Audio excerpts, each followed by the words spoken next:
right, it is Monday afternoon. I spent the morning doing a lot of editing for the YouTube client that I have. Got a proof off to them, so kind of waiting for their feedback.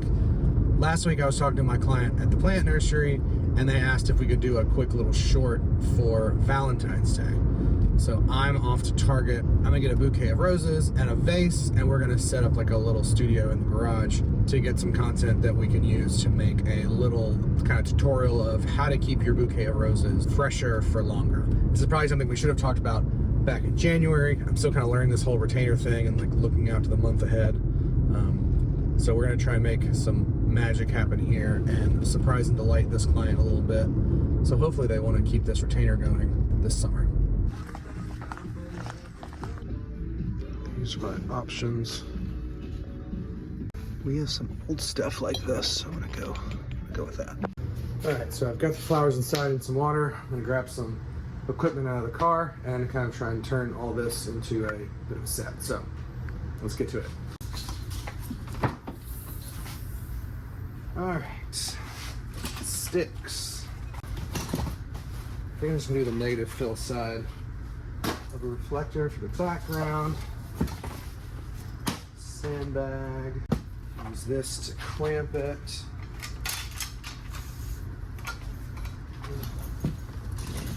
This would be for a softbox.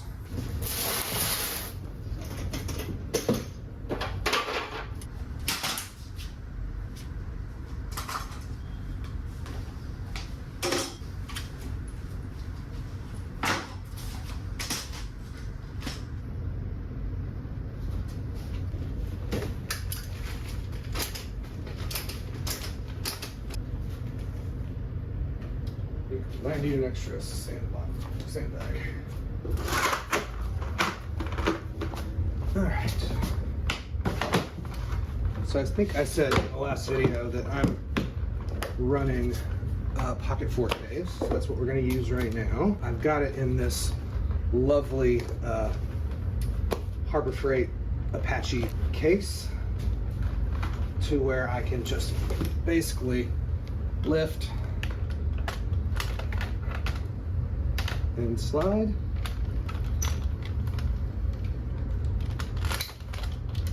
My guess specs, I've got Tamron 2470. This is a dovetail kind of cage thing that I harvested off of an old cage for a production 4K. So I don't know how to tell you where to find it. It's got rosettes on either side. I kept this one. I like the handle and being able to be there with all the controls on here. And then we've got a small rig MP plate with their nice new battery system. One concern I've had with doing this sort of content is just having my mind split between two different things. If you look real close, you'll notice I didn't actually plug the battery into the camera, and it's not something I noticed until I was packing up. So I'm glad this was in kind of a really low stakes situation where it didn't end up mattering, but I'm kind of concerned that that'll happen out in the field. I do have a video assist that I will not be using today because, all right, a few little things different there if you can spot the difference. I did leave this inside. This is a bin box. It's by a company called InKey, something like that. Basically it offers a kind of director's monitor over Wi-Fi. I don't use it very often, almost to the point where I kind of regret buying it, but in this box you get this little guy, very short HDMI cable. I think this has like a 3-hour runtime, something like that. But considering I'm kind of hand acting today, this will be helpful that I can have an iPad with director's monitor. So that's our rig. Let's get that connected and we'll go from there. So first thing is power on. So connect to the network that it creates. Launch our app, and we should, theoretically, if we take the lens cap off, we're going to do 1080p and lock that. All right, cool.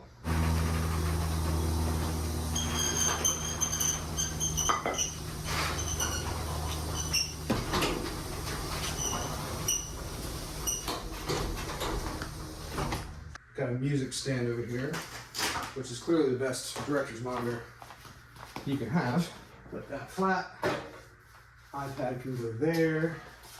I've also got this little turntable here.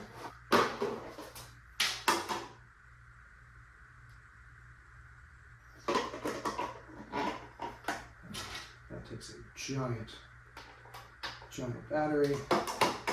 So what we're gonna do is I'm gonna steal this one for the camera, hot swappable, which is nice, and I'm gonna use the USB-A port here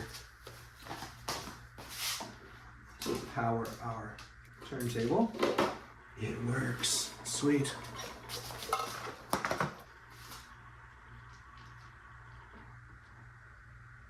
Oh, yeah.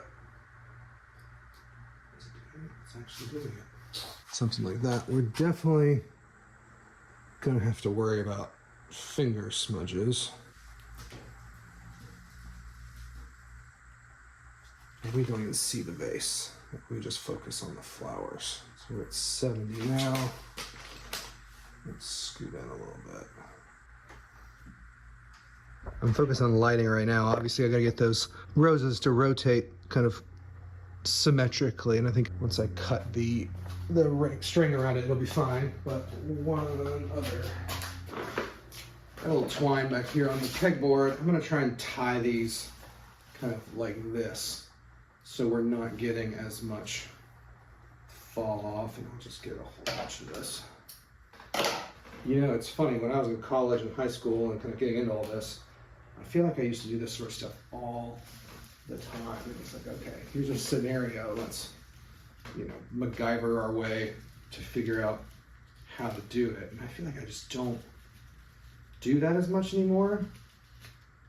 I definitely kind of made a conscious decision to go a little more towards editorial there for a really long time, after a pretty kind of rough experience on my first feature set. Not my first feature, but my first time being on a feature set. So this has been fun. I've missed this kind of trial and error creativity. All right, how's that look? It's getting there for sure. All right, I'm gonna tweak this a little bit and we'll get it right.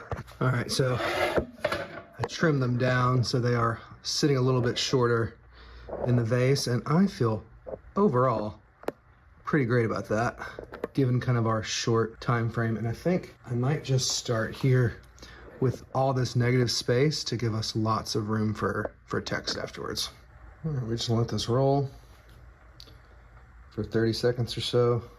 I don't love how it's stopping, but I think if we get a couple setups here, we can mask over that. I got a few extra angles that I didn't end up using. Maybe it'll be a stock opportunity or something like that. I'm gonna extend these legs, I think, and get a little higher perspective. This is one of those situations where I know I need a new tripod, and I want a new tripod, but I've had this one since high school.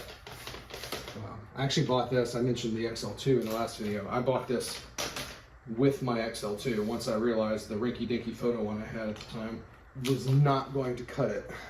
All right, so let's kill the turntable. I'm just a little attached to it at this point.